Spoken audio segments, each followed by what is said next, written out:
Bonjour tout le monde. Je m'appelle Anne-Catherine Kennedy. Certains d'entre vous me connaissent déjà. J'aimerais vous souhaiter la bienvenue à notre webinaire post-COP 30 qu'on a intitulé De Belém au Canada, COP 30, promesses et réalités. Je voulais vous dire tout de suite qu'il y a de l'interprétation pour ceux qui ont besoin d'interprétation. J'aimerais aussi vous inviter à réfléchir à vos questions que vous pourriez avoir et de les écrire dans le chat. Et je vous dis qu'on va vous faire un autre appel, mais qu'on aimerait que vous répondiez au sondage à la fin du webinaire. C'est comme une fenêtre qui va s'ouvrir. Il n'y a pas besoin de cliquage. Ça va s'ouvrir automatiquement.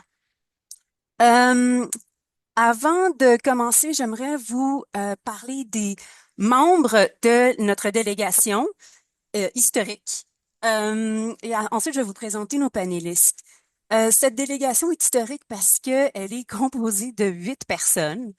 Il s'agit de représentants du Conseil national, de représentants de la CECC, 2 évêques. Il s'agit de représentants de la Direction de développement et paix, de représentants du personnel de développement et paix et un membre du personnel représentait le syndicat.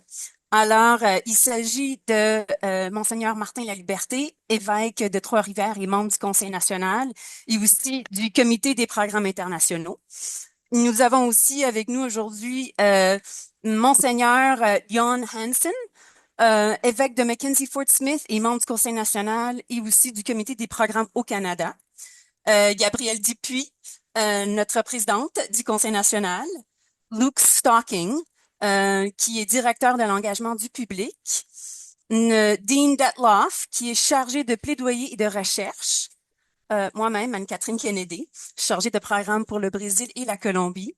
Raphaël Freston, qui est animateur en Colombie-Britannique et le Yukon, et qui était aussi le représentant du syndicat du personnel de développement et paix.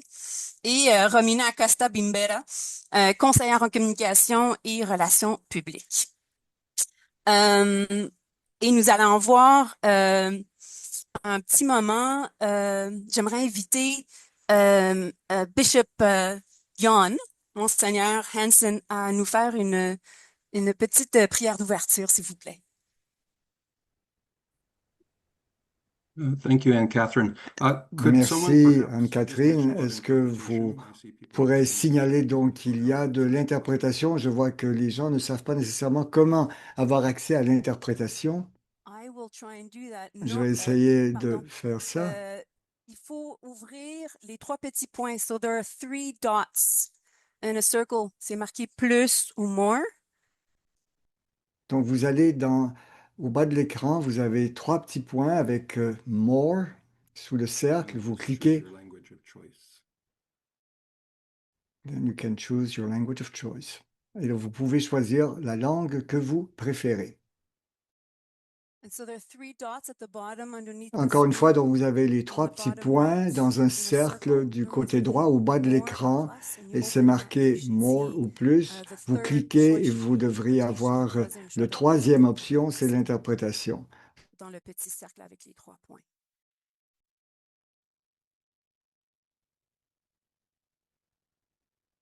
Super. Très bien. Thank you. Allez-y, Monseigneur Hansen. So let us pray in the name of the Prions Father, au nom du Son, Père, and du Holy Fils Spirit. et du Amen. Saint-Esprit. Amen.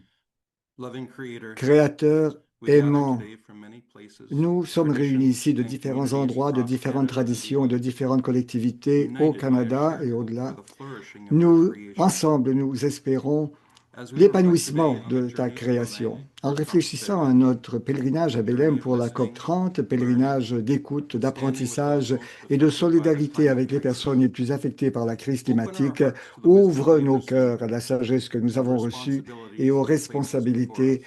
qu'elle nous donne. Bless this Bénis time le together. temps que nous allons passer May the ensemble. stories we hear Puissent les inspire récits que nous compassion, allons entendre courage, inspirer and en nous renewed la commitment compassion, le courage et un nouvel engagement. Puissent les voix de l'Amazonie, du Sud global et de notre propre pays stimuler en nous une solidarité encore plus profonde avec tous les peuples et avec la terre elle-même. Et puisse ton esprit guider notre conversation et nous rapprocher de la justice, de la paix et de la guérison de notre maison commune. Nous te le demandons dans un esprit d'unité, d'espérance. Amen. Au nom du Père, du Fils et du Saint-Esprit. Merci, Monseigneur Hansen. C'est moi qui vais vous parler brièvement en introduction. Avant de le faire, je voulais juste vous dire, vous rappeler qui sont nos panélistes aujourd'hui, parce que c'est pas toute la délégation qui va vous parler pendant la prochaine heure et demie. Ce serait vraiment beaucoup trop long. Alors, c'est moi qui va modérer et animer et filtrer les questions en fin de webinaire. Notre première panéliste va être Gabrielle Dupuis, la présidente du Conseil national. Le deuxième panéliste, ce sera Monseigneur Hansen. Et le troisième, ce sera Dean, le chargé pour le plaidoyer et la recherche. Alors moi, on m'a demandé, chaque personne apporte une perspective différente. On m'a demandé de parler un peu en termes généraux pour vous dire un peu c'est quoi la COP, premièrement, et quels sont les différents espaces. Et un peu parler de la programmation au Brésil. La COP 30, c'est une grande conférence des Nations Unies où les États se rencontrent pour négocier des accords sur le climat. Mais il n'y a pas que ça. Il n'y a pas juste un espace officiel de la COP. Cet espace-là officiel est très restreint, difficile d'accès. Il faut avoir des passes, des badges. Il y a des badges de couleurs différentes qui limitent encore plus l'accès. Donc, c'est un espace où seulement une certaine petite partie des gens qui sont intéressés par la COP peuvent vraiment se rendre. Nous, on s'est rendu officiellement dans les espaces officiels. Donc, on parle de la zone bleue, qui est la zone où on a vraiment besoin de montrer un badge pour pouvoir rentrer. Il y a la zone verte, qui est une zone qui est organisée par le pays hôte. Donc, cette année, la COP, c'est la COP 30, elle a eu lieu à Belém, dans l'État du Pará, dans l'Amazonie brésilienne. Et donc, c'est le Brésil qui était le pays hôte et qui a organisé l'espace qui s'appelle la zone verte, qui est un espace ouvert à la société civile organisée, ce qui veut dire des organisations, des entreprises, des associations, tout ce qui est la société civile. Mais ça, c'est pour les espaces, disons, officiels. Un qui est limité et un qui est ouvert à la société civile organisée. Mais il y avait aussi d'autres espaces vraiment fascinants et intéressants qui étaient organisés et qui s'organisent parfois lors de certaines COP, surtout quand la COP a lieu dans des pays qui sont, disons, peut-être pas autoritaires et pas des États pétroliers et tout ça. Donc, au Brésil, on s'attendait à ce qu'il y ait pas mal d'organisations populaires, d'espaces organisés par la société civile. Et la COP officielle a eu lieu du 10 au 21 novembre. Il y avait aussi ce qui est appelé la Aldeia COP. C'est donc la réserve autochtone de la société civile organisée autochtone brésilienne qui s'est organisée pour participer avant, pendant la COP 30 et organiser des activités de protestation, mais aussi participer officiellement dans des espaces officiels avec les États et organiser des séminaires, des conférences sur la question autochtone durant toute la durée et même un peu avant la COP. Ça, c'est deux espaces. Un troisième espace qu'on a beaucoup fréquenté, nous, comme Développement et Paix, c'est le Sommet des peuples. Ça faisait plusieurs années qu'il n'y avait pas eu un Sommet des peuples. Et un Sommet des peuples, c'est un grand espace organisé par la société civile pour pouvoir avoir la voix de la société vraiment civile, parce que malheureusement, la zone verte organisée par le pays hôte était vraiment plutôt une foire de fausses solutions et d'entreprises qui veulent faire de l'argent avec des solutions ou des fausses solutions au changement climatique. Et il n'y avait pas vraiment des mouvements sociaux, pas beaucoup en tout cas, de présence d'une vraie société civile alternative organisée. Et donc, le Sommet des peuples, c'était ça. Et c'était fascinant parce que le Sommet des peuples a pris 1 an et demi pour s'organiser. Il y avait des webinaires sur Zoom pendant des mois avant pour formuler des axes d'analyse, pour faire un manifeste international et demander l'adhésion d'organisations, d'ONG, de mouvements. Développement et Paix a signé le manifeste du Sommet des peuples. On a participé à l'élaboration, on a participé on a contribué à créer en fait les documents qui ont mené aux différents axes d'intervention de ce sommet-là. Et c'est un sommet où plus de 15 000 personnes sont venues participer et plus de 7 000 personnes ont été hébergées gratuitement et ont reçu 3 repas par jour, tous des aliments agroécologiques qui sont issus de la réforme agraire du Brésil. Donc, c'était un espace un peu de réjouissance et de commémoration et de célébration des possibilités et de ce que la société civile est capable de faire et de montrer qu'il y a des solutions, il y a des façons de faire les choses différemment. Et il faut écouter les mouvements sociaux, les organisations communautaires, les réseaux, les ONG. Donc, ça, c'était un troisième espace vraiment important. Et un quatrième espace très important qu'on a beaucoup visité lors de notre séjour, c'était ce qui est appelé le tapiri interreligieux et écuménique. Et c'est comme un peu comme un sommet des peuples, mais avec un focus spirituel, interreligieux, écuménique, où beaucoup de nos amis de l'Église en sortie étaient présents. Donc, euh, nous sommes allés là pour toutes sortes de raisons. Je diviserais le pourquoi de notre présence là, comme nos objectifs principaux, en 2 catégories. Je dirais que d'une part, on est allé pour des questions de COP. On voulait participer à une COP, on voulait mieux comprendre c'est exactement quoi, comment ça s'organise. On voulait faire partie de la pression populaire pour dénoncer les fausses solutions et les inactions des États, des dirigeants qui se positionnent pas avec courage face à l'urgence. On voulait être une voix aussi forte de l'Église organisée et unie qui s'oppose à cette inaction, mais qui exige une action plus courageuse. Mais il y avait aussi des objectifs propres à développement et paix. On voulait, euh, on voulait comme se connaître, personnel, membres du Conseil national, évêque, direction, avoir un moment où on peut cheminer ensemble.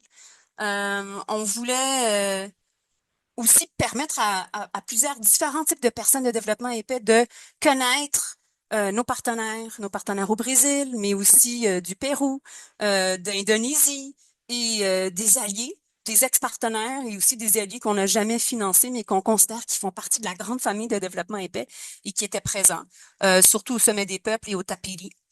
Et on voulait permettre à tout ce beau monde de, c'est ça, d'avoir un moment de témoigner et de pouvoir vraiment mieux comprendre qu'est-ce que c'est que développement épais. Quand on est membre d'un conseil national, quand on est un évêque et membre, on essaie de comprendre, mais si on connaît pas les partenaires, si on voit pas leur activité en action, si on voit pas l'ampleur de qu'est-ce qu'ils sont capables de faire, si on fait pas une visite terrain en Amazonie pour voir des communautés qui s'organisent autrement, c'est difficile de se l'imaginer. Donc, c'était une façon un peu de renforcer le développement épais et de nous permettre de vivre ensemble un moment unique et fort où la société civile organisée rayonne et s'unit pour porter une voix forte pour essayer de forcer les dirigeants de faire les choses autrement. Euh, donc, je m'arrêterai là et je vais, euh, je vais vous amener vers notre premier panéliste. Euh, Oh, on me dit que j'ai encore 6 minutes. J'avais l'impression que mon temps s'était écoulé. Ben alors, je vais continuer un tout petit peu plus parce que j'avais certaines choses encore à vous dire. Euh, je voulais vous parler un tout petit peu du Brésil parce que la COP a eu lieu, a eu lieu dans un pays de programmation historique de développement épais. Développement épais est au Brésil depuis si c'est pas sa première année d'existence, c'est dans ses toutes premières années. Et on a pu rencontrer ici les photos qui sont montrées, c'est des photos de notre première activité, le lendemain de notre arrivée à Belling, où on a eu un espèce de séminaire fermé. Rien de relié à la COP officielle et rien de relié au Sommet des peuples, mais un moment juste entre nous, notre délégation, et des partenaires actuels, des ex-partenaires, des alliés, des mouvements sociaux, des organisations d'église, des pastorales sociales, des évêques amis, des prêtres amis, pour un peu parler de la société civile organisée au Brésil et des forts liens qui existent entre les mouvements sociaux et l'Église et comment ces relations-là permettent que la société civile organisée brésilienne soit aussi forte et aussi efficace pour faire amener des changements de politique et de loi dans le pays et qui explique un peu la force et le rayonnement de cette société civile qui impressionne le monde. Le Brésil, c'est comme un puits, une réserve d'alternatives, d'options méthodologiques, la pédagogie des opprimés, le théâtre des opprimés. Il y a toutes sortes de façons de s'organiser qui émergent du Brésil et c'est beaucoup relié à cette collaboration et cette relation très, très forte qui existe entre l'Église en sortie et les mouvements sociaux. Et, euh, et donc, notre première journée, c'était ça, c'était un peu d'ouvrir pour que tout le monde comprenne que Développement et Paix fait partie d'une très grande famille, puis on a des partenaires qu'on finance et des partenaires qu'on ne finance plus ou qu'on n'a jamais financés, mais avec lesquels on collabore ou qui renforcent nos partenaires à nous, et que quand on se ramasse, comme ces photos le montrent ici, au sommet des peuples, on se ramasse à rencontrer du monde qui sont dans la famille et des amis de Développement et Paix. Des fois, c'est du monde que moi, je pourrais connaître, mais des fois, c'est des personnes que je connais pas et qui disent, ah, vous êtes Développement épais, mais vous nous avez financé il y a 30 ans, quand personne d'autre voulait le faire. On se rappelle tellement de vous. Donc, on rencontre des petites semences qu'on a plantées il y a très longtemps et on se rend pas compte que les gens, se souviennent de nous. Ils sont très contents de nous rencontrer plus tard. Euh, Ici, les photos, c'est des membres de la Via Campesina qu'on a pu rencontrer lors d'un espace dans la zone dans la zone dans la zone en fait bleue.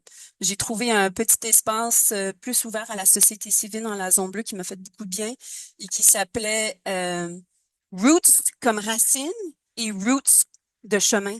Et c'était un espace qui montrait l'importance des transformations agroalimentaires et l'importance de l'agriculture paysanne et familiale pour changer l'empreinte carbone, évidemment, de l'alimentation et refroidir la planète. Et, euh, et ça, c'est très intéressant parce que pour une première fois dans toute l'histoire des COP, et c'était la COP 30, donc la 30e COP, c'était la première fois qu'on avait un envoyé spécial sur la question de l'agroécologie et de l'agriculture paysanne et familiale pour montrer que c'est une avenue à explorer qui est vraiment importante pour la justice écologique et climatique. Euh, je pense que pour clore, je veux parler un peu des défis puis des perspectives. J'ai été personnellement très impressionnée par la société civile organisée un peu partout, même dans la zone bleue. Mais les défis sont monstrueux. J'étais impressionnée négativement par les lobbyistes, par les fausses solutions, par la quantité d'organisations et d'entreprises qui sont intéressées à faire de l'argent avec cette crise-là et avec toutes les souffrances qui sont générées par cette crise-là. Et je suis encore plus convaincue qu'on doit s'organiser plus, on doit travailler plus en réseau, on doit travailler plus avec des mouvements sociaux, avec l'Église en sortie, pour avoir une voix unie. Parce que on sent que les États et les entreprises ne sentent pas l'urgence et sont plutôt là pour faire de l'argent et on doit les pousser et les pousser pour qu'ils prennent des décisions qui vont dans le sens de la justice écologique et climatique. Donc, sur ce, je vais vous présenter un petit peu notre premier panéliste. Donc, chacun va partager un point de vue et des perspectives différentes. Et notre premier panéliste va parler de la forte présence de l'Église du Brésil et aussi à l'échelle internationale. Il faut se rappeler que notre délégation comptait 2 évêques. Un de ces 2 évêques va partager son expérience. Monseigneur Hansen, je vous laisse la parole. Merci Anne-Catherine et bonjour ou bon après-midi à vous qui êtes là cet après-midi. Nous sommes reconnaissants de prendre un peu de temps ce samedi. Merci de me donner l'occasion de vous faire part de mon expérience. Je vais surtout parler de la présence de la foi et de l'Église à la COP 30. Je m'appelle Jon Hansen, je suis l'évêque du diocèse de Mackenzie-Fort Smith, qui est situé au cœur des territoires du nord-ouest du Canada.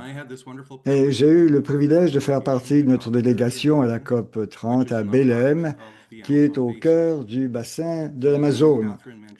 Comme l'a dit Anne-Catherine, la COP 30 était bien plus que seulement des présentations et des négociations. Pour nous, c'était un pèlerinage, un voyage d'écoute, un moment de profonde solidarité ecclésiale.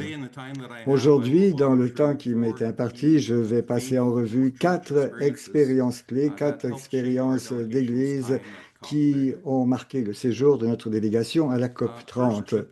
D'abord, à propos de l'événement que nous avons organisé dans la zone bleue, notre panel, c'était répondre à l'appel des conférences épiscopales du Sud en faveur de la justice climatique.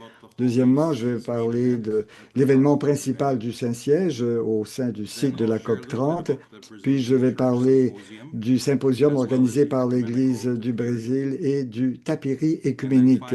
Et enfin, j'aimerais signaler donc le message vidéo du pape Léon à la COP 30 et l'importance au fond de ce qu'il a dit à la conférence et pour notre délégation. Alors, d'abord, je vais vous dire un peu ce que cela signifie pour l'Église au Canada. Une des premières expériences de notre délégation était de participer à l'événement parallèle de la zone bleue intitulé Répondre à l'appel des conférences des évêques du Sud pour la justice climatique. Cela s'est produit le deuxième jour de notre arrivée dans la zone bleue et vous pouvez imaginer que c'était un peu chaotique en essayant de préparer cet événement. Nous venions d'arriver au Brésil. L'événement était organisé par Développement et Paix, par Proclad International, ce sont les Clarissiens, les Sœurs de Méridon, Kairos Canada, Vivat International et les Sœurs missionnaires médicales. Au cœur de cette session se trouvait le document des évêques du Sud intitulé Un appel à la justice climatique. Et Romina, peut-être si vous voulez revenir, donc ici vous avez un code QR à l'écran ici. Et si vous savez comment ça fonctionne, vous pouvez peut-être le photographier. Vous avez autrement un lien donc dans la boîte chat à côté de votre écran. Ce document, donc un appel à la justice climatique et pour notre maison commune, appelle le monde et en particulier les pays riches à une profonde conversion écologique et morale. Je vous recommande vivement de lire ce document qui nous a été présenté par les conférences épiscopales du Sud. Pour notre événement, nous avions un panel de 6 intervenants issus des pays du Sud. Il y avait 3 chefs religieux, 3 responsables séculiers et qui nous ont partagé leurs impressions sur le document et qui l'ont illustré avec des exemples concrets tirés de leur propre expérience. Ensuite, avec le cardinal Nemeth de la Conférence des évêques d'Europe, j'ai eu l'occasion de réagir à ce que nous avions entendu. Après avoir entendu donc, les panélistes, j'ai commencé par nommer ce que j'avais entendu, donc non pas des concepts abstraits, mais plutôt les témoignages vivants qui avait été prononcée avec une conviction personnelle et qui reflétait une souffrance réelle. J'ai dit combien il était frappant d'entendre ce document, présenté par des personnes qui en subissaient les conséquences. Quand je vous entends, ce document prend vie pour moi, leur ai-je dit. J'aimerais résumer certaines des interventions de nos panélistes pour que vous ayez une idée de la façon dont ils voyaient, eux, le document présenté par les évêques du Sud. D'abord, sœur Rosita, une sœur de miséricorde d'Argentine, qui a souligné que ce document est notre voix, une voix qui est partagée par toutes les communautés et qui n'est pas la propriété des grandes institutions. Son discours a clairement montré que ce document tire toute sa force lorsqu'il est bien ancré dans des histoires vraies, des histoires vécues. Ensuite, Monseigneur Njate du Congo a souligné le lien entre la paix et la justice. Il a insisté sur le fait qu'il ne peut y avoir de paix sans justice climatique et qu'il ne peut y avoir de justice climatique sans être à l'écoute des plus vulnérables. Le cardinal David, qui est le président de la conférence des Philippines, a évoqué la douloureuse réalité et qui fait que ce sont les moins responsables qui souffrent le plus. Et c'est un refrain qui a fait écho à ce que nous avons entendu constamment tout au long de la COP 30. Ce sont les moins responsables qui payent le gros prix de la crise climatique. Sœur Immaculate, qui est une sœur missionnaire médicale de l'Ouganda, et Saskia Pineda du Bureau des conférences religieuses pour l'écologie intégrale au Honduras, nous ont exhortés à reconnaître que nous ne pouvons pas nous contenter de répéter indéfiniment les mêmes choses. Nous avons vraiment besoin d'un mode de vie différent, d'une nouvelle imagination sur la façon dont fonctionne notre société. Enfin, nous avons entendu Lydie Neopil, qui est coordinatrice du mouvement populaire asiatique pour la dette et le développement, qui a présenté les dimensions éthiques et morales des dettes et des réparations climatiques, en montrant qu'il ne s'agit plus d'un débat juridique périphérique, mais d'une question de justice centrale qui touche les populations les plus vulnérables, les populations marginalisées. En réagissant à ce que j'avais entendu, j'ai souligné que le message le plus fort des évêques du Sud est l'appel à une véritable coalition Nord-Sud, non pas une dynamique d'accusation, mais qui fait appel à une responsabilité partagée et à une forme d'accompagnement mutuel. Je l'ai illustré en remerciant les évêques pour avoir envoyé des évêques. Donc, ce n'est pas seulement un voyage onéreux, mais avec la délégation de développement et paix, c'est un signe significatif qu'on commence à marcher ensemble, comme les évêques du Sud nous ont invités à le faire. Ensuite, personnellement, j'ai décrit mon propre diocèse, très vaste sur le plan géographique, mais peu peuplé, et les gens qui sont eux-mêmes très vulnérables. Et les peuples autochtones, les communautés isolées. Il y a ceux aussi qui sont sur la première ligne face aux impacts climatiques. Ce sont les gens, finalement, dont parle le document des évêques. J'ai expliqué aussi comment le Nord aussi fait l'expérience des traumatismes climatiques. Nous avons eu aussi des incendies de forêt sans précédent causés par la sécheresse qui a mené à de multiples évacuations. La fonte du pergélisol qui libère des gaz à effet de serre dans un cercle vicieux dangereux. Il y a l'érosion côtière qui oblige des quartiers entiers à se déplacer. Donc, je leur ai dit clairement, vous n'avez pas besoin de me convaincre. Je connais ces histoires que vous me racontez. Je vis parmi des gens qui se trouvent dans des circonstances similaires que celles décrites dans le document. J'ai transmis avec moi aussi le message des gens de chez moi qui m'avaient demandé de transmettre leur histoire. Et en fait, je dois toujours aussi garder à l'esprit rien sur nous sans nous. De même aussi, j'ai conclu par une promesse que j'allais partager les histoires que j'aurais entendues à la COP 30 avec les gens de chez moi, dans l'espoir d'amplifier les voix du Sud et de me joindre à eux dans un élan de solidarité. J'espère que ma réponse a montré que l'appel des évêques du Sud à une coalition Nord-Sud n'est pas un appel abstrait, mais un appel à une relation réelle et vécue entre les communautés de tous les continents pour le bien de nous tous. Alors, je passe maintenant à l'événement principal du Saint-Siège. C'était un autre moment déterminant pour l'Église lors de la COP 30. Et en fait, c'était l'intervention principale du Saint-Siège. La délégation du Vatican, dirigée par le cardinal Parolin, était composée de cardinal Fridolin Ambongo, Philippe Ferraro, Jamie Sprengler, le cardinal Jamie Sprengler, et Dr. Émile Tekuda, qui était le secrétaire de la Commission pontificale pour l'Amérique latine et celui qui avait coordonné tout le travail qui avait été utilisé pour le document. Donc, il s'agissait aussi de la conférence de presse du Saint-Siège pour le lancement du document Appel à la justice climatique et à la maison commune. Donc, c'était envoyé à l'avance pour que les gens puissent le lire, mais c'est comme ça que ça a été présenté à l'ONU. Donc, les évêques des conférences du Sud qui ont rédigé le document ont transmis un message moral clair et ont renforcé une grande partie de ce qui avait été partagé lors de notre propre événement, à savoir que l'action climatique doit être fondée dans la justice et que le monde n'échoue pas par manque d'accord, mais par manque de volonté politique. Que la dépendance aux combustibles fossiles doit être abordée de manière honnête et juste et que la voix des pauvres, des peuples autochtones et des communautés de première ligne doivent façonner la réponse mondiale. Donc, ce n'était pas un ton neutre ou diplomatique, mais plutôt prophétique qui alignait clairement l'Église sur les pays et les peuples qui réclament des mesures ambitieuses et non des mesures pas à pas. Pour développement et paix, ça a réaffirmé que notre travail n'est pas seulement du militantisme, mais que ça fait partie de la mission de justice sociale de l'Église.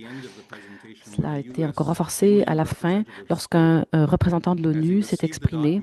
Alors qu'il a reçu le document des cardinaux, il a dit: Lorsque les croyants s'engagent dans la lutte pour la justice climatique, ils font plus que défendre une cause, ils changent le paysage moral. Vous rappelez au monde que le combat n'est pas seulement technique ou politique, mais profondément humain. Et nous ne réussirons pas sans vous.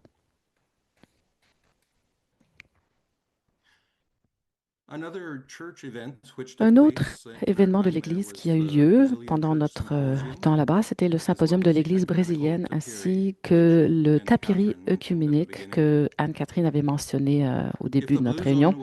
Si la zone bleue était un espace de la négociation, le symposium de l'Église brésilienne et le tapiri œcuménique étaient des espaces spirituels et relationnels. Le tapiri, qui signifie abri simple ou lieu de repos, est devenu un symbole de refuge et de lutte commune. C'est ici que les églises chrétiennes et d'autres groupes, des chefs spirituels autochtones et les partenaires interconfessionnels se sont réunis pour honorer la garde autochtone de l'Amazonie, pour écouter les histoires et les plaidoyer des Quilombola, la communauté afro-brésilienne descendant d'anciens esclaves, et les peuples autochtones du fleuve. Mais aussi, c'était un moment de prière œcuménique pour la justice et un moment permettant de nous ancrer dans la défense du climat, dans la spiritualité et la communauté. C'est ici que l'Église brésilienne est devenue notre enseignante, accueillant le monde en Amazonie avec courage, humilité et insistance prophétique. Le tapiri nous a invités à nous poser les questions suivantes. Comment peut-on créer des espaces semblables au Canada? Comment nos paroisses peuvent-elles devenir des lieux d'écoute, d'accueil et de conversion écologique?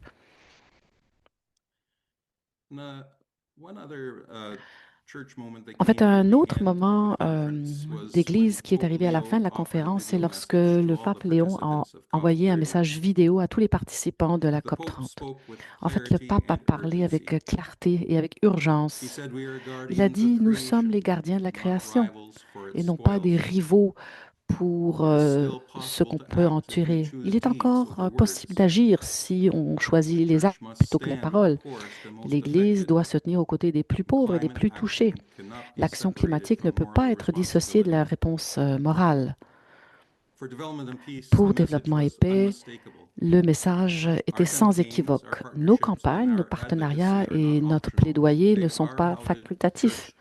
C'est la manière dont l'Église choisit l'action plutôt que la rhétorique, ce qui était en fait le thème officieux de la COP30. Moins de paroles, plus d'action.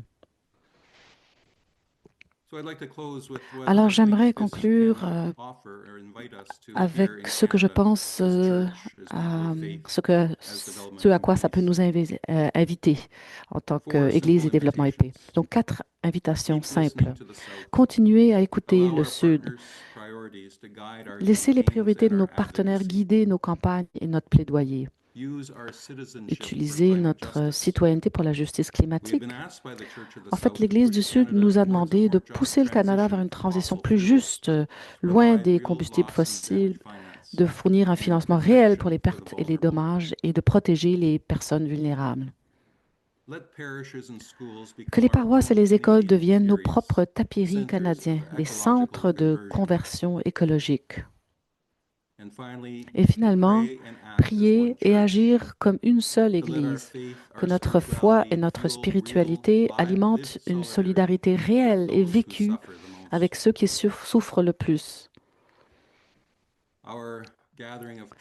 Notre rencontre d'Église a culminé dans un acte de solidarité très beau et un énoncé qui a été offert à la fin de notre temps en Brésil et je vais maintenant permettre à Dean d'en parler plus lorsqu'il fera son partage.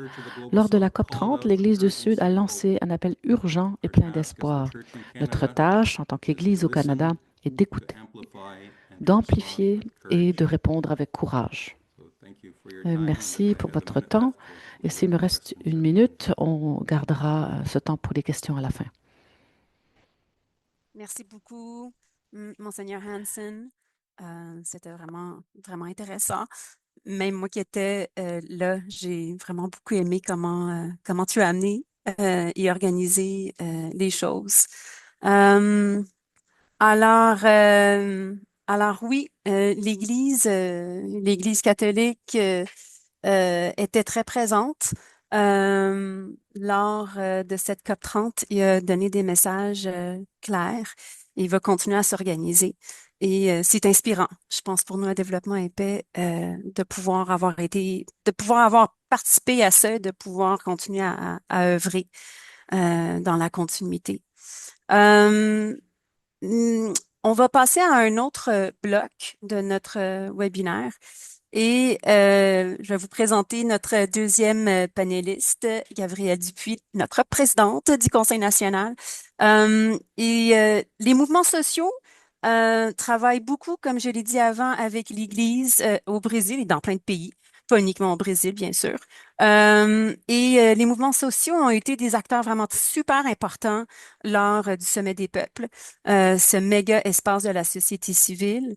J'invite Gabrielle à nous parler un petit peu de son expérience au Sommet des peuples et de son expérience à des ateliers et des échanges avec des partenaires et des mouvements sociaux. Merci beaucoup d'avance, Gabrielle. Je te donne la parole. Merci Anne-Catherine. Oui, premièrement, je veux commencer par dire un gros merci. Dans notre délégation, comme Anne-Catherine a mentionné, il y avait des membres du Conseil national, dont moi et Monseigneur Hansen et Monseigneur La Liberté, mais il y avait aussi les employés. Et puis, de mon côté, je veux vraiment dire que j'ai beaucoup de gratitude pour le travail qui a été fait par les employés qui ont préparé les événements tels que Bishop Hansen a décrit, les participer dans les consultations, les préparations, disons, au Sommet des peuples, qui ont fait partie de tout réfléchir puis préparer notre place pendant qu'on soit à la COP, pour qu'on puisse prendre le plus grand avantage de notre temps-là, mais aussi rester ouvert à où on était appelé à aller pendant qu'on était là. Alors, on s'est gardé une fluidité, on s'est gardé une ouverture, mais je veux juste commencer par dire vraiment un gros merci à Anne-Catherine, à Dean, à Luc, à Raphaël, Pierre Romina, qui ont vraiment nous ont aidés à pleinement participer, à pleinement profiter de ce temps-là. Moi, je veux justement, une des préparations, c'était de préparer au Sommet des peuples. On avait soumis une activité et alors Anne-Catherine a parlé un peu du format des forums de peuple. Le matin, il y a des plénières et en après-midi, c'est plutôt des ateliers. Et on avait un atelier, mais on devait faire cet atelier en collaboration avec d'autres organisations qui avaient envie de parler de sujets similaires. Et là, ça a tombé qu'on est fini avec des gens qu'on connaît très bien, dont Kairos, et puis le, euh, là, je l'avais écrit, oui, le conseil, il y a Mouvement, The Global Council of Churches, en français, je suis pas trop sûr le nom, mais et le puis Taproot Earth, qui est une plus jeune organisation basée plutôt aux États-Unis, mais qui a des bonnes racines en Afrique aussi, pour mobiliser les jeunes pour parler de la justice financière et écologique. Alors, ça fait qu'on a vraiment parlé de la campagne de Jubilé. On a parlé de où elle était, d'où elle vient, cette campagne-là, pourquoi le Jubilé, mais aussi pour où on en est et comment est-ce qu'on peut vraiment aller plus loin dans cette campagne-là. On s'entend que l'année de jubilé va peut-être bientôt prendre fin, mais c'est un message qui demeure urgent et important. Les personnes qui sont venues à notre atelier, c'était peut-être des gens qui avaient beaucoup de connaissances de la campagne. Il y en avait d'autres qui n'avaient aucune connaissance. Alors, ça a fait un dialogue très intéressant. On a pu faire 3 groupes de discussion, un en français, un en espagnol, un en anglais et un en portugais. Et puis, on a pu quand même partager. Alors, voir comment... Et je pense, dans des ateliers comme ça, c'est une invitation à prendre conscience de notre positionnement. Donc, moi, comme femme canadienne catholique, comment est-ce que je peux utiliser ma voix pour élever la voix de d'autres qui sont le plus affectés par ci, mais aussi pour appeler les gens qui sont comme moi à prendre action et à prendre conscience de notre effet sur le monde. Oui. Euh, oui, alors ça, c'était pour notre atelier, une belle expérience, un beau partage. J'ai aussi pu participer à une autre activité, une autre après-midi, à un autre atelier. Et plus, moi, je travaille dans une université, alors j'ai pas fait exprès, mais j'ai fini dans un atelier mené par des femmes, des chercheuses de l'université Helsinki qui faisaient un projet de recherche sur, en anglais, ils appelaient ça Ecologies of Learning, mais en français, l'écologie de l'apprentissage. Mais ils regardaient vraiment la relation des gens, des peuples au Brésil et au Sénégal avec l'eau, à travers des pratiques d'art où on soulevait les émotions, les sentiments, euh, les questionnements, les peurs qui sont liées à la condition, la façon que l'eau est. J'étais pas très surprise, mais cet atelier a fini par attirer surtout des femmes. Et puis, ça m'a fait penser à l'enseignement ici qu'on attend des peuples autochtones ici au Canada, que les femmes sont appelées à être des protectrices de l'eau. Et puis, on a eu vraiment des belles discussions où on s'est rendu compte que peut-être on connaît pas assez les conditions de l'eau, de où on vient, et qu'on aimerait mieux le connaître pour mieux les protéger. Mais dans notre atelier, il y a aussi un groupe de 4 femmes qui venaient d'une communauté quilombola. C'est une communauté qui, c'est, euh, ouais, une communauté née des gens qui ont évadé l'esclavage il y a plusieurs d'années et qui ont bâti des communautés dans la forêt amazonienne et ont développé leur style de vie, leur façon d'être. Alors, ils sont une communauté très particulière, protégée au Brésil. Ils ont partagé justement leur relation avec l'eau et la terre et la forêt. Et le groupe a été vraiment touché par leur témoignage. Puis à un point, une des aînées a souligné que comme écrivaient aussi de la musique, ils avaient des chansons qui parlaient de leur relation à la terre et à l'eau. Et là, tout de suite, tout le monde a voulu leur demander de partager une chanson. Et puis, il y a eu comme un moment juste de présence authentique pendant que cette aînée nous a partagé la chanson et que les 4 femmes ont chanté ensemble. C'est dur à décrire, mais c'était vraiment quelque chose qui m'a touchée. Et puis, je pense que c'est dans cette présence-là, dans cette rencontre-là, des fois qu'on peut changer des cœurs. Alors, pour moi, c'est un moment fort. Puis encore plus fort, c'est que l'avant-dernière journée de notre voyage, on a rencontré cette communauté quilombola et puis j'ai pu revoir cette femme. Alors c'était comme un moment important de voir que l'histoire continue, que ces petites rencontres qui peuvent arriver rapidement ont aussi des suites. Avec tout ça, avec le Sommet des peuples, il y avait des petits moments intimes comme ça, mais il y avait aussi des grands moments. On attendait les communautés. Dans les plénières, c'était une chance pour les représentants de plusieurs communautés de partager leur façon de voir la juste transition, d'autres axes, de partager leurs pensées, leur histoire du vécu. pour que ces choses soient pas juste des idées, mais dans le concret.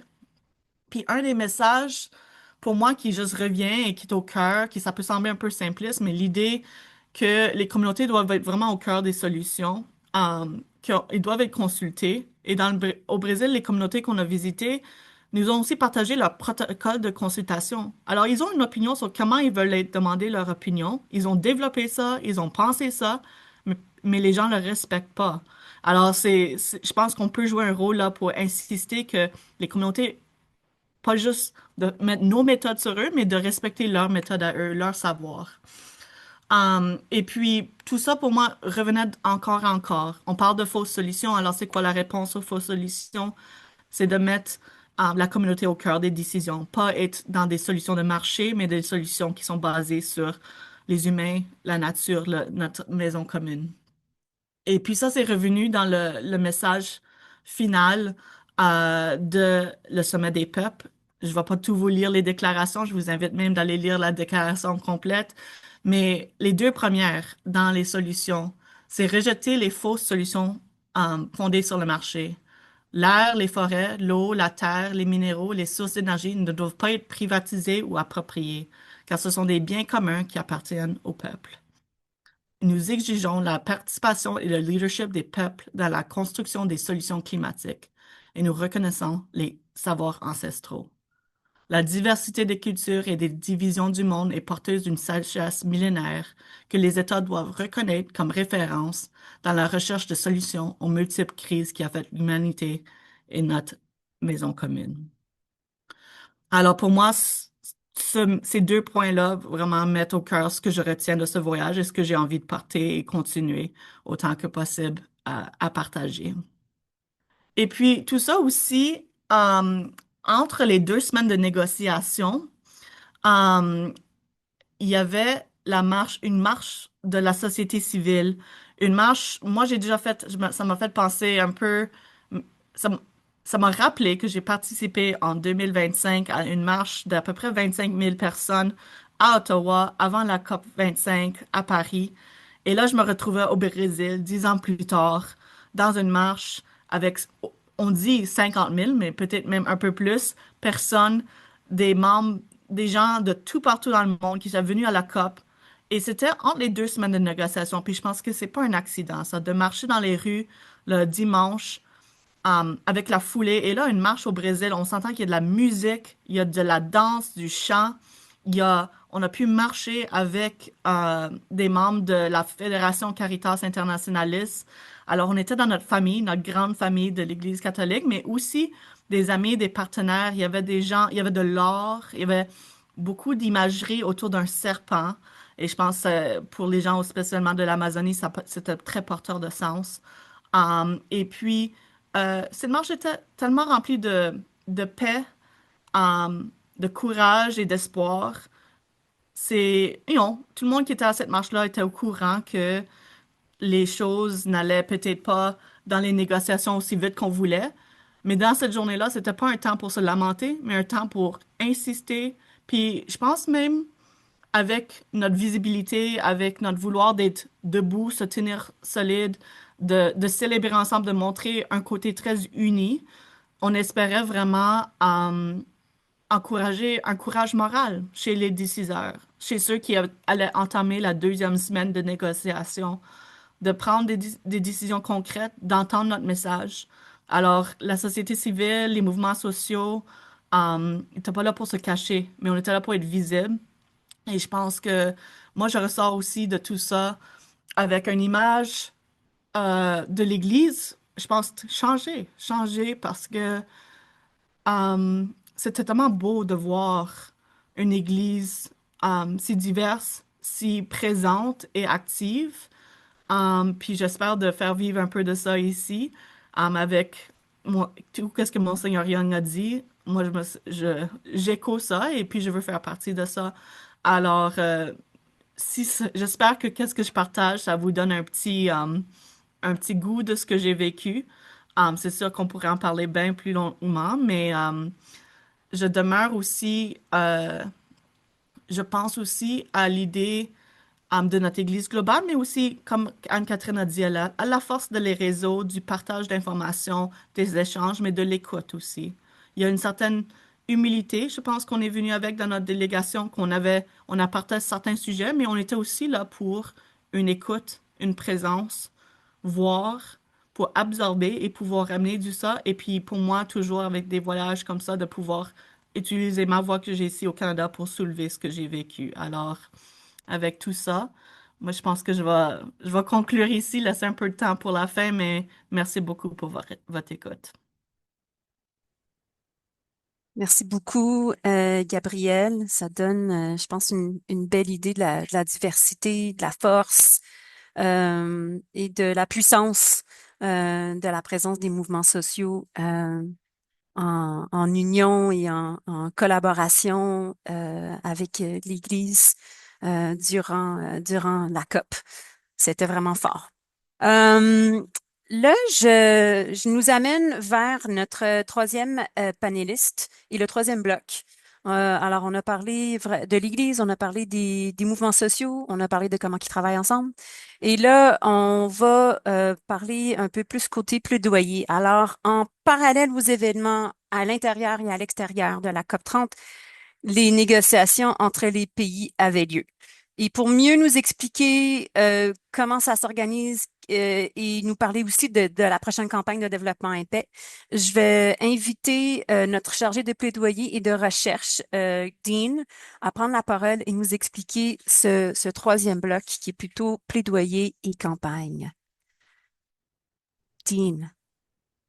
Thank you, Anne-Catherine, and Merci Anne-Catherine et merci à vous tous d'être ici. Merci aux autres panélistes. J'ai vraiment l'impression que on a entendu beaucoup de choses très intéressantes et c'est ma tâche aussi de garder les choses intéressantes alors qu'on parle des tactiques de négociation, des stratégies et ce qui se retrouvait sur l'ordre du jour officiel de la COP30. Lorsqu'on est allé à la COP30, comme vous pouvez voir, en fait, les dernières présentations, il y a différents espaces. Alors, l'espace bleu, officiel, comme Anne-Catherine l'a mentionné.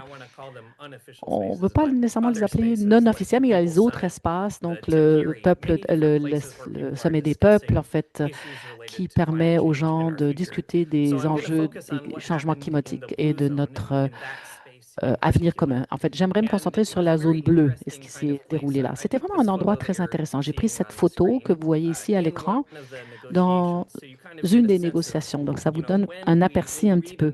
Lorsqu'on lit dans les nouvelles que les pays sont d'accord ou pas d'accord sur certaines choses, c'est vraiment l'espace que vous voyez ici, un groupe de différents pays qui sont assis à table, qui regardent des documents, qui parlent les uns avec les autres.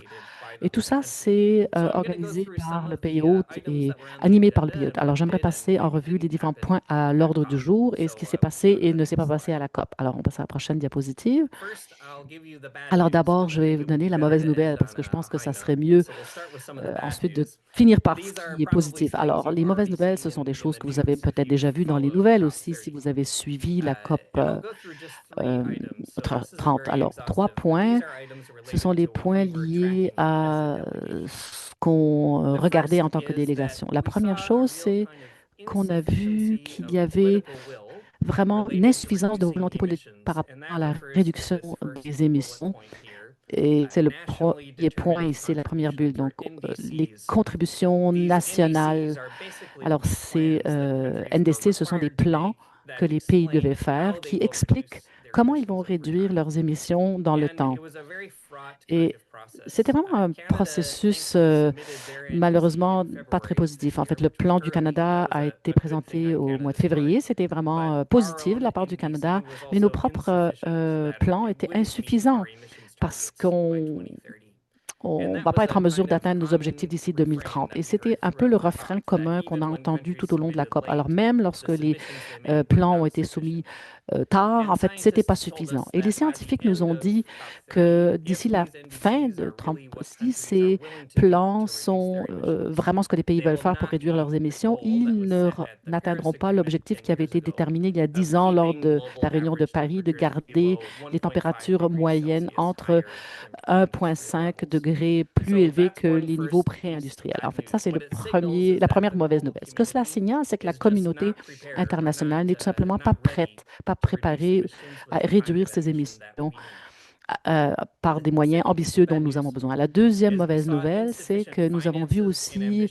un manque de financement et d'ambition financière. En fait, les gens pensaient que ça serait peut-être la COP de la mise en œuvre. C'est un peu la publicité qui avait été faite autour. Et les anciennes COP, en fait, avaient été des COP financières, donc c'est-à-dire les discussions comment on paye pour les changements climatiques, comment est-ce qu'on paye pour une juste transition, comment est-ce qu'on donne de l'argent au pays pour les pertes et les dommages qu'ils ont encourus à cause des changements climatiques. Comment est-ce qu'on finance l'adaptation au changement climatique ou l'atténuation des effets des changements climatiques? En fait, tout ça vient avec des prix. Et lors de la COP 30, en fait, ce genre d'enjeu, à savoir comment est-ce qu'on paye pour ça, semblait survenir un peu partout, tout au long des négociations, qu'on parlait, même des choses comme par exemple la question de genre, climat, l'émission. À chaque fois, il y avait ces questions financières rattachées. Étant donné que cette année, on s'est concentré sur la campagne de jubilé, il y avait cette emphase sur la dette. On a également noté que la dette très souvent a été soulevée par des pays en voie de développement comme raison pourquoi ils ne faisaient pas de progrès sur un certain nombre de points et qu'ils demandaient aussi d'avoir un allègement afin de trouver l'espace pour pouvoir répondre à la crise climatique. Mais malheureusement, lorsqu'on a quitté la COP, on avait trouvé encore une fois qu'il y avait vraiment des finances insuffisantes, c'est-à-dire les pays les plus pollueurs, y compris le Canada, en fait, ne voulaient pas payer leur juste part. Et finalement aussi, le point le plus important, c'est qu'il n'y avait pas vraiment de réaffirmation de l'objectif de se détourner des combustibles fossiles. Alors déjà, il y avait un consensus à l'effet qu'il faudrait s'en départir, mais ce n'était pas tout à fait clair. Donc, il y avait l'espoir qu'à la COP 30, on pourrait peut-être avoir quelque chose, en fait, des détails sur l'élimination graduelle des combustibles fossiles, mais il n'y avait malheureusement pas eu de réaffirmation de cet objectif. Donc, ce sont là trois grandes mauvaises nouvelles, finalement, source de frustration, pas seulement pour la société civile, mais même aussi pour beaucoup de pays qui étaient présents. Et on a vraiment essayé de pousser pour de meilleurs efforts. En fait, ça, c'est des mauvaises nouvelles. Mais en fait, là, je vais passer aux bonnes nouvelles, aux nouvelles positives pour contrebalancer un petit peu. Alors, on peut passer à la prochaine diapositive. Alors, encore un dernier élément de mauvaises nouvelles par rapport au Canada. Le Canada a eu un prix, en fait, le fossile du jour. En fait, il y a un prix quotidien pour les pays et c'est une façon d'identifier que c'est un pays qui offre un obstacle unique au progrès en matière de lutte contre le climat. Et Canada a gagné ce prix pour la première fois depuis une décennie. Il y a plusieurs raisons et je pensais le partager ici.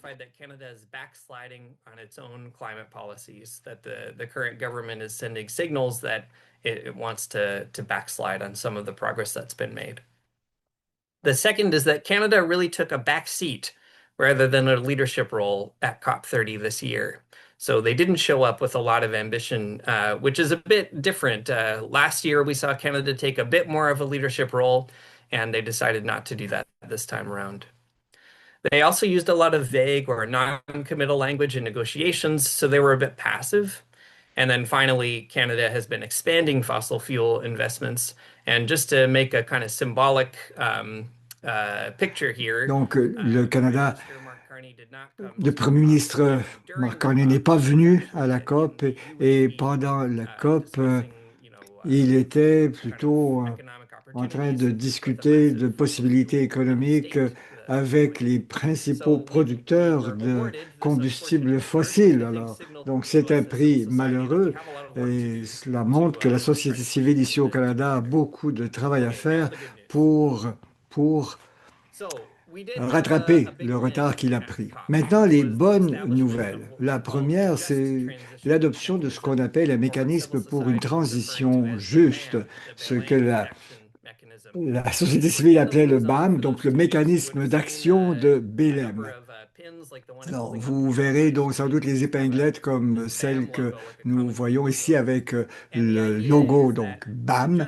L'idée, c'est que la transition juste pour éliminer les combustibles fossiles, c'est complexe, il faut un partage de technologies, des subventions, et on se dit que si on ne fait qu'en parler, donc de transition juste, on n'y arrivera jamais. Il faut vraiment trouver une façon donc, de pouvoir rendre cela concret. Et donc, à la fin de la COP 30, il y avait une entente. Donc, ce mécanisme sera mis sur pied, c'est-à-dire que tous les pays vont partager leurs meilleures pratiques et c'est une victoire importante pour la COP 30 et c'est une réponse donc, aux pressions soutenues de la société civile. Même si la COP n'a pas eu de consensus sur les points qui sont les mauvaises nouvelles, mais il y a plusieurs pays qui ont montré beaucoup plus de volonté d'agir. En particulier, la Colombie et les Pays-Bas ont décidé d'accueillir de nouvelles discussions sur les combustibles fossiles en 2026. Donc, il n'y a peut-être pas eu de consensus à cette COP, mais on a vu donc qu'il y a maintenant un regain donc d'ambition pour arriver à une solution. Et là, si on peut revenir à la diapo précédente.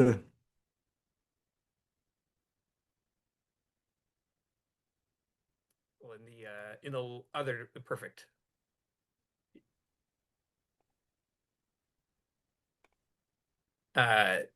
One last, if you can. Donc, Well, I think I remember what it says. bon, je pense que je me rappelle thank you. de ce que c'est. Ah, donc, c'était ça, oui.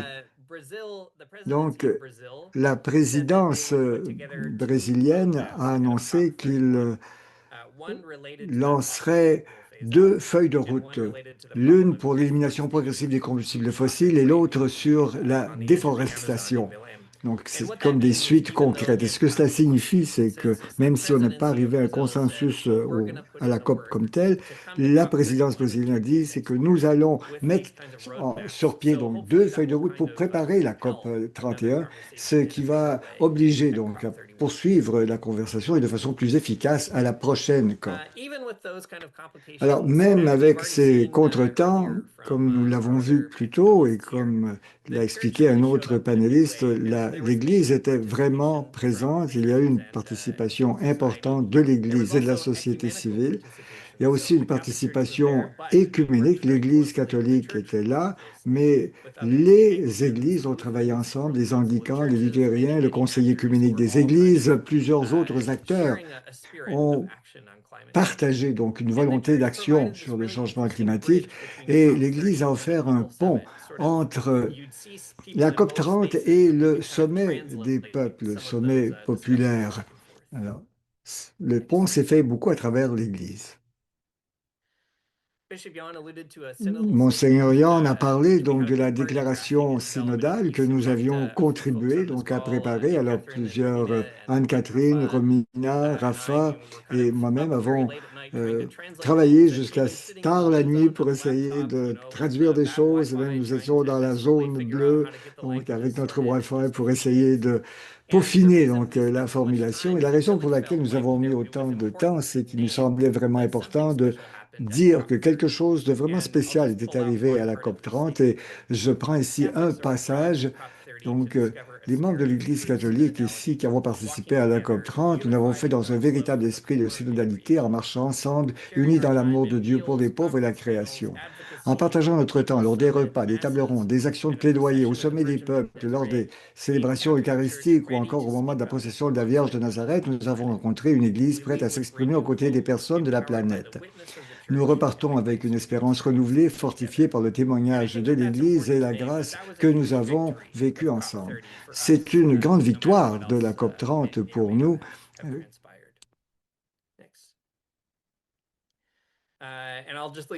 Et là, je vais vous laisser voir donc qui a signé cette déclaration. Alors, de très nombreuses organisations provenant de 30 pays différents et même à l'étranger, la 300 organisations catholiques.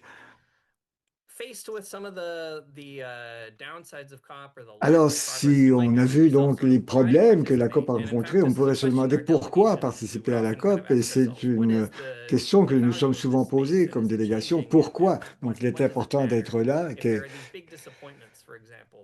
en dépit donc de tous ces déceptions. Alors, voici les principales raisons qui nous ont poussés à y participer. C'est que la COP reste le lieu où tous les pays peuvent négocier sur un pied d'égalité. C'est un endroit, donc, c'est comme les Nations Unies. Alors, chaque pays a une voix. Donc, c'est un forum mondial démocratique. Donc, ça veut dire aussi que les pays de développement peuvent aussi, donc, sont à la même table que les pays développés. Deuxièmement, les pays doivent faire preuve de plus de transparence quant à ce qu'ils sont prêts à faire et à ce qu'ils ne sont pas prêts à faire. Alors, ils sont obligés de dire, donc, nous appuyons cela ou nous n'appuyons pas. Alors, devant donc l'opinion publique. La société civile et les pays peuvent invoquer le principe des responsabilités communes mais différenciées des Nations Unies lorsqu'il s'agit de changement climatique. C'est pour dire que le changement climatique affecte tout le monde, mais tout le monde n'est pas également responsable des changements climatiques et n'a pas la même responsabilité pour y remédier. Un autre point important cette année, c'est qu'il y avait plus de 1600 lobbyistes du secteur des énergies fossiles qui ont participé à la COP30. Donc, cela veut dire que nous aussi, nous devons être là, ne serait-ce que pour faire contrepoids. Et cela pose la question de savoir qui représente vraiment les gens, qui représente vraiment la planète. Est-ce que si on laisse la place aux lobbyistes du secteur des énergies fossiles, peine perdue. Enfin, l'Église peut servir de pont et elle l'a fait entre les gens et les processus. Plusieurs acteurs donc, du monde de l'Église ont permis de faire ce pont entre la zone bleue et la photo que vous voyez ici, c'est une photo d'Alistair Dutton de Musamba, donc de Caritas Internationalis, qui présente notre pétition de jubilé à un représentant de la présidence de la COP30 au Brésil pour dire qu'il y a un intérêt mondial pour l'action de la COP. Et c'est le genre d'endroit, donc la COP, où l'on peut faire ce genre de choses, on peut organiser ce genre de rencontres, on peut rencontrer les négociateurs. Nous avons rencontré les négociateurs du Canada à propos de notre campagne. Nous pouvons donc créer un dialogue, en particulier à travers l'Église. Donc, c'est important pour nous, en dépit des limites de la COP, c'est important pour nous d'être là. Alors, ce qui vient ensuite, en 2026, nous allons lancer cette campagne donc sur la voie de la justice. Et si cette année, nous avons parlé de la dette économique, l'année prochaine, nous allons parler de la dette écologique pour dire qui doit quoi à qui. Et pendant le carême de partage, un message que nous voulons faire passer, c'est que les pays du Nord, y compris le Canada, ne prennent pas les mesures qui s'imposent. Ensemble, nous pouvons réclamer des actions audacieuses et soutenir nos partenaires qui sont déjà en train de mettre en place des alternatives. Pas besoin d'attendre la prochaine COP pour bâtir des alternatives. Nos partenaires jettent déjà les bases de ces solutions alternatives et nous pouvons les appuyer dès maintenant et continuer donc à amplifier leur voix sur les tribunes multilatérales.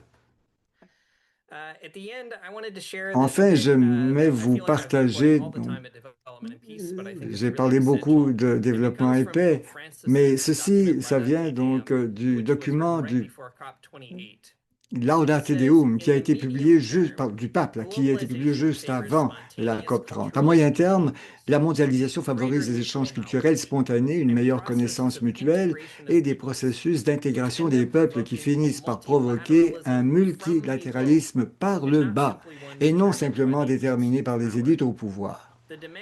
Les revendications qui s'élèvent de la base à travers le monde, où des militants de pays très différents s'entraident et se soutiennent mutuellement, peuvent finir par faire pression sur les sources du pouvoir, et il faut espérer que cela se produira en ce qui concerne la crise climatique.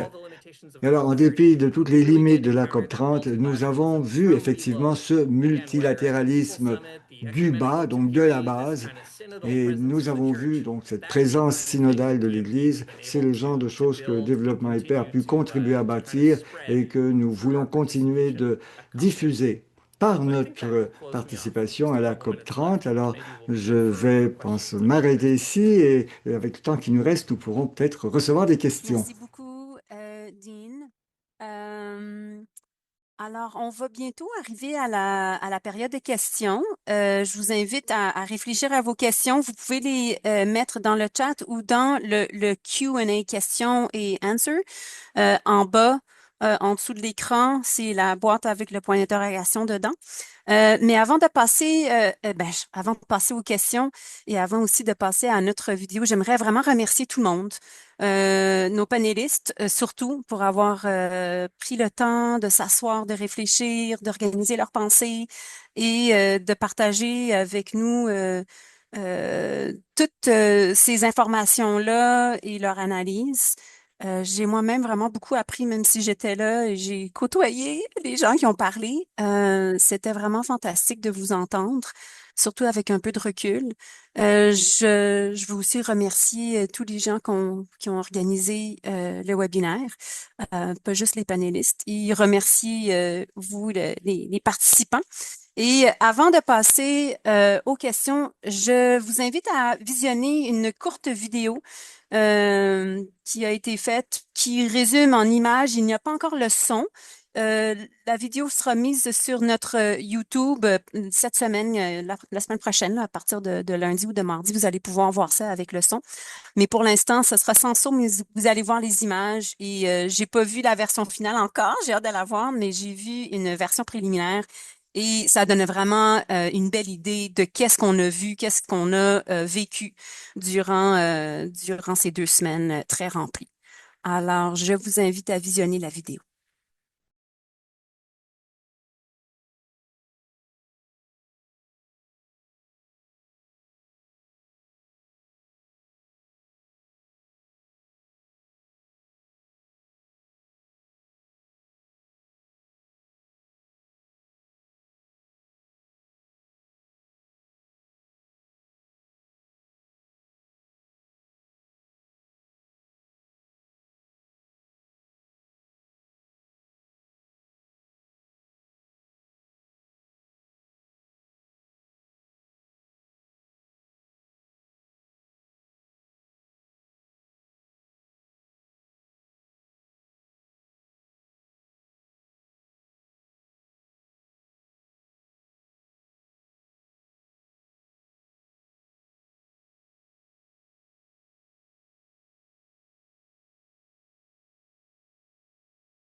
Super.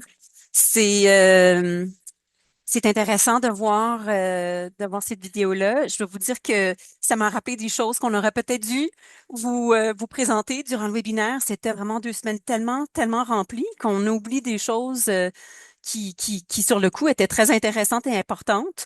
Je veux peut-être en souligner une et assez rigolote pour vous donner un peu un feeling pour la COP. Euh, on nous avait invités à participer à un panel du ministère de l'Environnement et de la lutte contre les changements climatiques sur le programme contre les changements climatiques.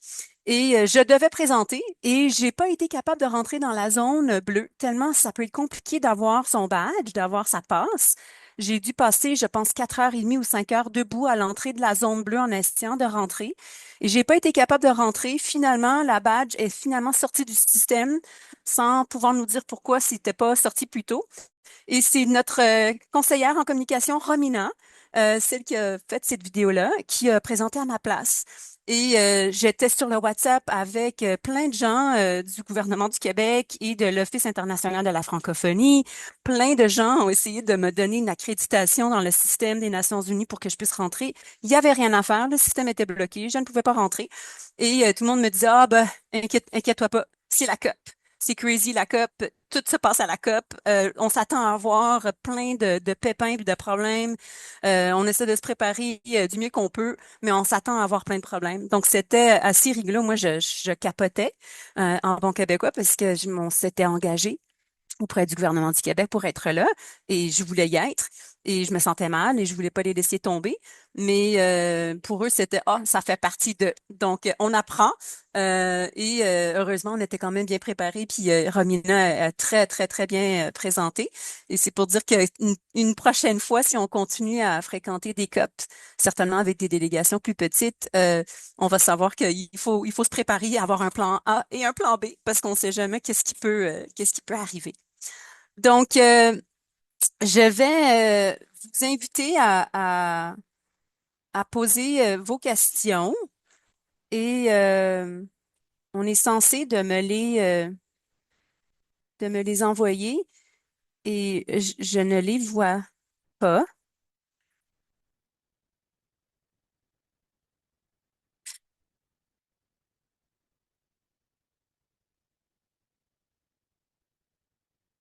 Romina, est-ce que... And Catherine, I think if you click at the bottom of the screen, there's the little Q&A box for. Anne-Catherine, si tu regardes en bas de l'écran, il y Yeah, I a was supposed to receive un them petit from Romina. icône questions-réponses. J'étais supposée les recevoir de Romina, mais bon. Je t'ai envoyé sur le chat, Anne-Catherine. Ah, là, ça vient de rentrer. Pardon, merci. Donc, c'est les mêmes, c'est correct. Donc, une première question, peut-être qui irait à Dean. C'est est-ce que vous avez été capable de parler avec des lobbyistes? Were you able to speak with any of the Canadian fossil fuel lobbyists? Yeah, good question. We did not speak with Canadian fossil fuel Bonne lobbyists, question. On n'a pas but vraiment it was parlé kind aux of lobbyistes interesting des to see combustibles fossiles where canadiens, mais c'était intéressant de Canada, voir as a un peu country, was où le engaging Canada, with fossil comme fuels. And let me pays, est just one engagé au niveau example. des So each combustibles fossiles. Et je country vais that juste vous donner un was exemple. Donc, at chaque each pays dans close la kind of zone country bleue, zone pas will have a pavilion, chaque, a mais kind of place certains where ont un they organize pavillon, un their endroit own où ils programming. sont en mesure d'organiser leur And propre many different programmation. organizations Et submit différentes events organisations présentent that, des for those événements pavilions. So it pour could be anything dans from ces a pavillons. Ça civil peut être un peu society group tout, to donc un an groupe de la industry société group civile, to un a groupe de political l'industrie, un groupe organization, politique, many une others. organisation politique. Donc, And this year, our cette année, Canadian climate partners had nos identified partenaires that climatiques there canadiens was avaient identifié there were some events at the qu'il y avait Canadian certains Pavilion événements related au to pavillon kind of carbon canadien capture par and rapport à la capture du different sort of carbone what et we might différentes call false sortes solutions, referring de to the Bishop of fausses Dawson Code. solutions. And so there was a Euh, kind of active discussion donc, il y with avait the une discussion Canadian active delegation avec la about délégation canadienne who exactly do they want sur to listen to and who might qui their ils veulent entendre ou what might qui be their ils own sont prêts à inputs as écouter, they quelle pourrait develop être leur propre their contribution, negotiation tactics alors and qu'ils points élaborent leur and so on. tactique de So I think négociation. that also kind of Alors, raised an ça a interesting soulevé point for aussi us un that point intéressant pour nous, à the government savoir is listening que to le many different gouvernement écoute différents côtés, différentes interventions concernant la crise climatique. Et c'est un bon rappel aussi qu'il faut continuer à avoir une voix forte, peut-être encore plus forte qu'on l'a eu par le passé, parce que c'est assez difficile de trouver exactement où un lobbyiste pourrait parler. Mais bon, il y a certains indices, parce que parfois, eux aussi s'organisent tout comme nous le font. Alors, c'est important pour nous aussi de rester alerte et de rester ferme par rapport à ce qu'on voit aussi au Canada. Une autre question, c'est combien de signatures on a ramassées pour transformer la dette en espoir, turn debt into hope, de développement et paix, et combien de signatures au total? So how many signatures from development and peace, how many in total? Yeah, you can at any time if you want as a member, you can look at Alors, en tant que our website, membre, which vous keeps a pouvez live regarder tally. notre And site to web date, I'm just looking at it right où il y a now. There vraiment are les résultats actuels. Alors, il y a 46,358 signatures, 46 and our goal is 000 et 60,000 quelques. by Notre the end of objectif est the year. 60 So 000 there's a d'ici little la fin time de to l'année. close that Donc, il reste gap. encore un petit peu de temps And then, pour of course, atteindre our l'objectif. Canadian Et bien friends sûr, in nos Kairos and amis other places have canadiens also à looked Kairos in. et d'autres And endroits altogether, we've got just over pour également 50,000, la I think, cueillette. which is Et je a pense que de good façon générale, showing on a un from petit peu plus que Canada. 50 000, ce qui est quand même très bon pour le Overall, Canada. globally speaking, Au I niveau think there's mondial, also a tally actually, je pense qu'il y a aussi which I'll look up right as I'm speaking. un décompte. At J'essaie de trouver donc la turndebtintohope.caritas.org. campagne I think it needs to de be updated Caritas. since the G20 meeting that Enfin, just depuis la happened, réunion but there du is just over G20, il y a peut-être une mise à jour, 200,000 mais c'est un petit peu listed plus de there. 200 000. And they're continuing to Et organize ils in the next year, continuent à especially in the global s'organiser south. aussi, So we'll see surtout dans that le sud number pour tick l'année up prochaine. over Donc, time. je pense que ce chiffre One va thing that was augmenter. really great Une is we chose qui did était have a vraiment chance to speak with the intéressante, on a eu Canadian l'opportunité de negotiations parler team avec l'équipe de and négociation talk about canadienne that and et say, nous avons did pu you en know that parlant over et on leur a 50,000 dit, est-ce que Canadians vous are savez really que plus de 50 concerned 000 about Canadiens sont debt and vraiment climate finance? occupés par And the rapport à la dette negotiators et were le interested financement to continue that dialogue. So I think de it la was lutte great contre to be le able to changement go there climatique with est our bon. campaign C'était bon de pouvoir y aller strong in avec Canada une and be able campagne très forte au to use that Canada as some et leverage. d'utiliser ça un petit peu comme argument Une autre et question levier. encore pour Dean, je pense, Another reliée question. aux autres, c'est juste où vont ces pétitions-là? Où vont ces signatures? That's a good question. So the En fait, c'est une bonne signatures are question. used Les in many signatures sont different ways. So, utilisées for example, I dans shared the de photo différentes façons. Par of exemple, j'ai partagé une our photo colleagues at Caritas de notre collègue à Internationalis Caritas giving those International qui signatures, the donne ces global signatures, signatures, donc les signatures over to the mondiales, presidency of the COP. So à that's la one example. présidence de la And COP. then Ça, c'est un similarly exemple. at the Et G20 in South au Africa, G20 en Afrique our du Jubilee Sud, partners who nos were there partenaires du were using Jubilé those qui étaient là ont signatures to utilisé aussi les also have signatures dialogues with pour decision avoir un dialogue makers aussi avec des in South Africa décideurs in the en Afrique du G20 Sud context. dans le contexte du G20. And all around the Et world, partout many dans le monde, countries are beaucoup de using those pays signatures utilisent to ces engage their own signatures governments, pour including here in engager leur Canada. propre One gouvernement, y great compris high ici au point Canada. is En fait, very un point recently in important et Scotland. intéressant, c'est Our récemment en colleagues Écosse, there nos had collègues là-bas spoken with the ont First Minister of parlé avec Scotland le to Premier endorse the ministre de campaign, l'Écosse which is the first time a government pour appuyer la has come campagne. En fait, c'est la première fois qu'un alongside. We gouvernement agree s'est with the rangé de nos people kind of côtés en signing disant these oui, on est petitions. d'accord avec les gens qui So ont signé even cette though we're coming pétition. to the close of the Alors même si Jubilee on arrive à year, la some fin de ways l'année momentum du is actually jubilé, just getting je dirais started que because those l'élan est numbers are just vraiment starting to be commence finally parce qu'il y a reported. So certains we'll des look chiffres forward to qui seeing nous how sont they rapportés. continue to Alors on a be bien hâte de used voir in comment 2026. ça va continuer à être utilisé en 2026. Une autre question un peu large, et peut-être que Gabriel ou Monseigneur Hansen pourraient répondre. C'est écrit en anglais dans le chat. Et je vais essayer de le traduire, mais je vais le lire peut-être en anglais pour que ma pensée m'accompagne. What experiences did you hear about at Belém from the people Quelle that will have the expérience most avez-vous impact on entendue à Belen ecological de la part conversion des of personnes qui people in the vont north? en fait Consumption souffrir for le plus solutions, commodification of de nature, l'action dans le etc. nord, la Donc, consommation? quelles expériences qu'on a pu entendre à Berlin qui émanaient des peuples, de l'organisation, de la société civile, qui auraient le plus grand impact sur la conversion écologique des gens dans le Nord?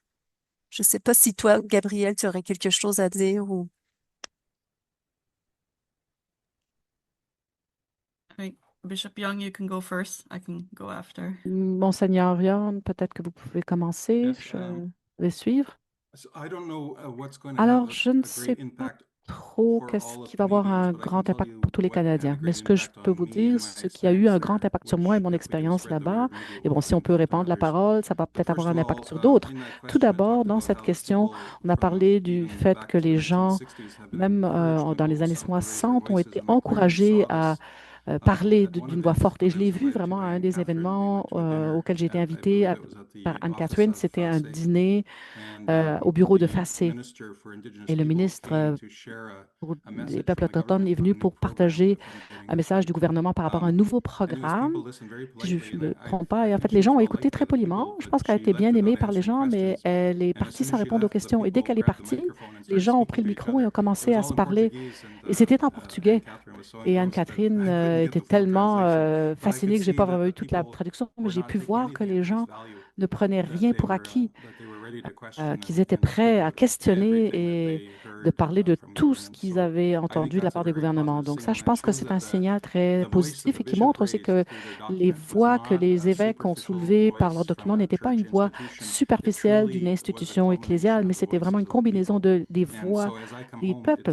Et alors que je reviens à la maison, ce qui me tient à cœur maintenant, c'est pas seulement de prendre cette expérience et ajouter et de dire que, en fait, je me sens vraiment très responsable maintenant aussi d'apporter ces questions à nos propres évêques canadiens et dire, voilà, on a été invité à une coalition avec le Sud, qu'est-ce qu'on va faire maintenant? Est-ce que ça va être entendu ou non? Je ne sais pas, mais je vais certainement essayer. Thank you. Yeah, I Merci. want to add maybe just one story. J'ajouterais I peut-être think, une yeah, chose when we talk about encore. false solution, Lorsqu'on we might parle de sound like mauvaises we're just trying to say that solutions, c'est un peu comme si you on might essaye found de what dire, ah, are solutions, but I think alors it's qu'est-ce qui important sont des to solutions? C'est question them. important de For example, questionner. one thing we hear a lot Une about in chose qu'on entend Canada beaucoup ici is au Canada, c'est, provincial, en and fait, we're hearing qu'on it a little bit écoute, less donc qu'on lately, but entendait it's peut-être un the peu carbon moins. market, right? En This fait, c'est le idea marché that du carbone, you cette can idée que spend some oui, money alors on peut to dépenser de compensate l'argent for pour the pollution that compenser pour you're la doing. pollution qu'on fait, And this goes from et individuals to ça big passe companies. And so de actually, one of the l'individuel aux last grandes communities entreprises. we Donc, une des visited dernières is communautés qu'on a Columbola, and I want to visitées, say Columbola, thank you et encore une to fois, Martin merci à for adding a bit Martin more context pour there. I avoir appreciate ajouté un that. petit peu de Martin contexte. knows J'apprécie these beaucoup. things better than I do. Martin But s'y connaît mieux que moi.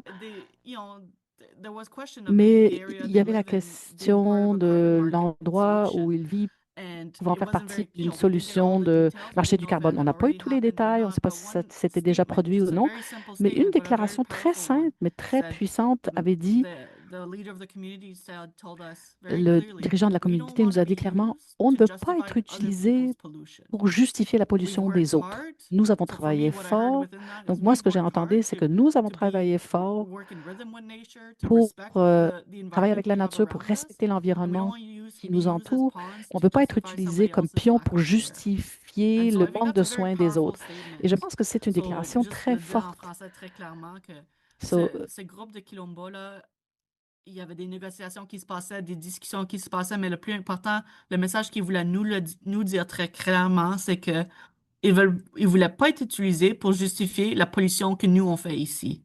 Alors, certains, des fois, les solutions de marché, de finance, ça nous déresponsabilise. Ça nous enlève une pression. euh, on peut se déculpabiliser. Et puis, je pense que c'est important de questionner ces solutions-là pour qu'on demeure sur l'importance de prendre soin de la terre, prendre soin des autres et de mettre la justice au centre de notre vie. Merci. Apparemment, il y a quelqu'un qui a la main levée. Peut-être qu'elle pourrait écrire sa question dans le Q&A ou dans le chat. Mais sinon, on a une question. J'ai un peu de misère avec mon chat aujourd'hui. Je suis désolée. J'ai de la misère à avancer. C'est, y avait-il un espace de spiritualité interreligieux? Vous avez parlé de dialogue catholique et œcuménique, aussi des contributions spirituelles des deux autres grands monothéismes, les spiritualités musulmanes, les spiritualités juives. Est-ce qu'il y a quelqu'un qui aimerait parler de ça? Hum, je- Moi, j'ai vu quand même au Sommet des peuples un espace de prière et spiritualité. On n'a pas participé beaucoup, mais juste pour dire que ça faisait partie, une partie très centrale, comme un espace quand même assez central dans le Sommet des peuples, un pavillon complet dédié à la prière et différentes pratiques religieuses. Alors, juste pour dire que dans le milieu d'un forum de pop, on a de la musique, on a des speeches, des plénières, des discussions, des ateliers, mais on a aussi la spiritualité et la religion parce que ça fait partie des communautés. Mais autre que ça, je peux pas dire trop loin. Mais dans la marche aussi, dans la marche globale, c'est sûr qu'on a vu la présence de plein de différentes religions aussi dans cette marche-là. Est-ce qu'il y a quelqu'un, Dean, tu aimerais aussi y répondre? Yeah, in the Tapiri as well, Dans le which was tapiri organized by aussi, qui était churches, organisé par but les it was églises, interesting because it was mais not c'est intéressant exclusive parce to que ce n'était the pas Tapiri seulement les églises qui programs. étaient présentes. Dans There le were a programme variety of du events tapiri, il y that avait were différents interfaith événements events. So qui étaient thinking des about événements meditation, you interreligieux. know, Par Buddhist exemple, meditation, how does that help us donc la engage with plant méditation presence? bouddhiste, par Took exemple, place in Bush and et Blue la zones crise despite all the climatique. Dans lobbyists la and so zone on. There bleue, were donc en also début many des lobbyistes, booths il y and avait aussi information des pavilions and other kiosques, means des of euh, expressing a kind of bigger ethical tables picture. So it wasn't d'information only où Christians, différentes not perspectives only étaient présentées, et monothéistes, ce and I n'était would pas say seulement les also chrétiens one et of pas the seulement les themes today monothéismes. Je was dirais qu'un indigenous accent important, spirituality, which was c'était very present les spiritualités throughout many autochtones in qui ont each of été those zones. So présentes there were lots dans of toutes interfaith les zones. Donc, il contacts. y a eu effectivement de très nombreux contacts interreligieux. Et je commenterais peut-être, moi aussi, je vois qu'il y a personne d'autre parmi les panélistes qui semble vouloir commenter, mais c'est une question très intéressante et effectivement, le tapiri est un espace qui se prêtait un peu à ça, mais je pense aussi que c'était notre première grande délégation à une COP et c'est très grand. Il y avait tellement d'espace et par moment, je ne sais pas si vous êtes d'accord, là, Gabriel, on s'en est déjà parlé. C'est comme on se perdait un petit peu. Je veux dire, si on passait 2 jours au sommet des POP, c'est 2 jours qu'on passait pas nécessairement au tapiri. Puis on voulait aussi voir des choses dans la zone bleue et dans la zone verte. Donc, c'est un espace et une durée de temps tellement concentrée et tellement intense que ça prend de l'expérience, je pense, pour savoir comment bien s'organiser. Je trouve qu'on était bien organisé, mais je trouve que pour une prochaine fois, il y a peut-être certains espaces qu'on prioriserait ou on mettrait certaines personnes plus dans un lieu pour avoir un suivi, parce qu'il se passe énormément de choses et on finit par des fois, vu les distances et vu la fatigue et vu où sont nos alliés et nos partenaires, d'aller plus dans une zone que dans une autre. Et c'est pas nécessairement parce que la zone toujours est celle qui nous intéresse le plus. Des fois, c'est plus les gens. C'est d'être avec la Cité, d'être avec Caritas, d'être avec des partenaires. Mais très bonne question. Alors, ben, il est 3h03. Nous avons dépassé de 3 minutes notre temps. Je remercie tout le monde pour l'écoute, pour les bonnes questions. Je remercie énormément les panélistes pour votre temps, pour vos réflexions, pour votre ouverture, pour votre franchise. On a senti que vous étiez là vraiment avec votre tête et avec votre cœur.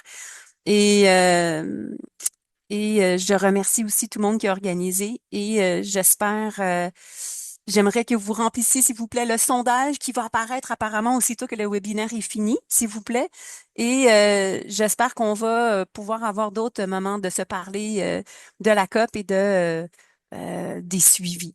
Je vous remercie beaucoup, tout le monde.